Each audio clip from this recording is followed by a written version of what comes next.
Obamızın üst tərəfindəki dağları uçururlar, dağıdırlar.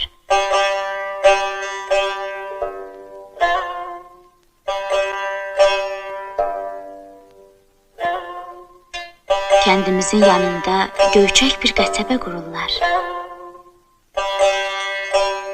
2 mərtəbəli məktəb binası da tikiləcək. Kaş indi sən burada olaydın, ata. Biz çoxlu metal çıxarırıq. Deyirlər ki, ondan tank, təyyarə düzəldib cəbhələrə göndərirlər. Baş mühəndis evimizdə qalır. O ərik ağacımıza yaxşı baxır. Amma Məzahir bir dəfə maşını elə sürdü ki, az qalmışdı ağacı sındırsın. Yaman acığım tutdu. Hələ biraz dalaşdıq da.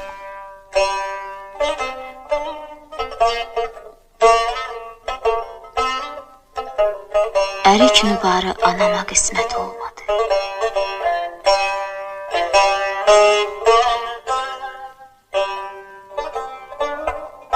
Yox, sən sağ-salamat gələcəksən. Ərik ağacımız hələ çiçək açmamış gələcəksən, ata.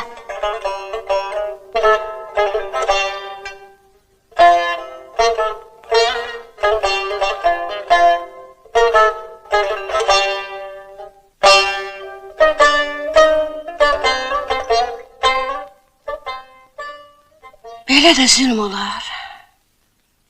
Yazıq Həmidin oğlu da həlak oldu.